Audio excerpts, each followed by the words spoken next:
Hi, I'm Charlotte Mayor Anthony Foxx, and welcome to The Point.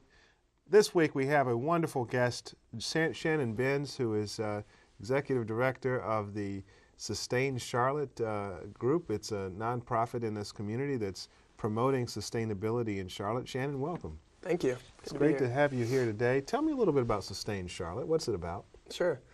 So as you mentioned, it's a nonprofit organization that I founded about 3 years ago. We're on a 3-year anniversary, I think, this month. And our mission is really to inspire the kind of choices that lead to long-term vitality and health for our community here in the greater Charlotte region. What kinds of things is Charlotte doing right in your view, and what kinds of things can we do better? Yeah, so you know, I think we've made a lot of progress in the last few years, but we do have a bit of a hill to climb. I think you know, we're getting smarter in many ways about what the issues are that impact our sustainability. I think we have a good understanding that land use is very important, how wisely we use our land, how wisely we use our water resource, which of course is limited. And we're really, you know, we have a great transportation plan. The 2030 transit plan is going to be an integral piece of our sustainability. So I think we're thinking along the right lines, and a lot of it now is going to come down to implementation. Tell our viewers what kinds of things you've been working on in terms of issues today. Yeah, so we have a number of initiatives at sort of different levels. So at the neighborhood level, we actually partnered with the city, with Neighborhood and Business Services about a year ago to help neighborhood organizations really understand what sustainability is and specific things they can do at the neighborhood level to make their neighborhoods more sustainable. And then we help them set some goals for their neighborhood and identify some strategies to help them achieve those goals, and then think about resources available in the community to help them carry out those strategies. So that's one initiative we have, and we've worked with 11 neighborhoods so far that are really scattered around the city. We've worked with Greer Heights and Oakland Park and the Commonwealth neighborhood, Plaza Midwood, so Enderley Park. We're really all over, and each set of goals is unique to the neighborhood. So some neighborhoods are looking at how do they increase the availability of healthy local food through maybe you know, creating a community garden, to looking at how can they reduce waste and increase recycling in their neighborhood, to getting people out of their cars and walking more and using public transportation. So that's kind of the neighborhood level work. And then we have some work at sort of the city level and the regional level as well. You know, one of the defining issues for our community for the last 15 years has been transit. And I remember in 2007 we had a big community scuffle over whether we should continue with transit. Where would you assess the community right now on that issue? Yeah, I think that you know, we're concerned about I guess the holding pattern it seems like we're in on transit.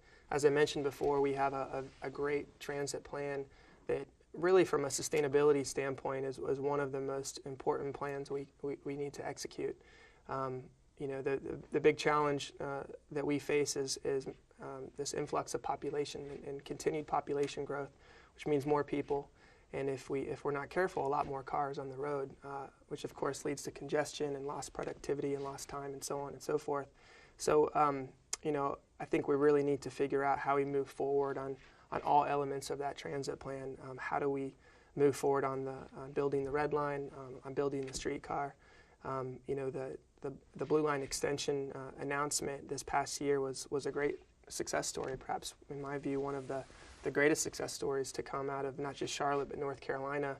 In fact, there was a report last week, national report put out by a group of business leaders called Environmental Entrepreneurs, who actually ranked Charlotte second in the country after California for clean jobs, clean energy and transportation jobs. And that's because we had over 10,000 jobs announced in 2012, with 7,000 of those being in line with or due to the announcement of the Blue Line extension. So you know, those are some of my thoughts on transit, but it's a really critical issue for us. Why do you think people are getting so stuck on, you know, the different modes of transit? You know, there seems to be support for light rail, and yet you say streetcar and it's almost become a shibboleth. What do you think that's about? I think it's a lot of people just don't understand the differences when you can use one versus the other and what the benefits of each of them are. I think there's a familiarity at this point with the light rail because we have a light rail line and people have seen the benefits of that. A different technology that we don't currently have, but of course is a big part of our history, is the streetcar. And since most people aren't familiar with streetcars, I think there's a lot of misconceptions and misunderstandings about streetcars. What I tell people is, if you want to picture the streetcar, you really need to picture the light rail. Because as we have it planned, as you know, it will look like the light rail with the only difference being it doesn't have a dedicated right-of-way. And of course, I think one of the big misunderstandings is that we can't simply put light rail in some of our existing neighborhoods, such as East and West Charlotte, without putting a lot of people out of business and a lot of people out of their homes because of the need to buy land. And of course, that's a very expensive option as well. So I think that's where we're at is just sort of a lack of understanding about the value of streetcars as well as light rails. And a big part of our organization's focus right now is helping people get a better understanding of what those benefits are and what the differences are as well. Talk to me about air, water, waste. What can we be doing differently on those issues? Mm-hmm. Well, one of the reasons that transportation and transit particularly is so important is it's a major driver of the air quality problems that we have here. We're consistently ranked pretty low on air quality by the American Lung Association due to high levels of smog.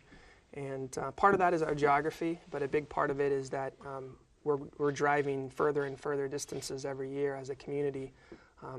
We now have, of course, 750,000 or so people, and the average Charlottean now drives about 20 miles a day. So that's a lot of tailpipes and a lot of tailpipe emissions. And that's a real challenge for us. So transit is actually a big part of the solution to our air quality problem.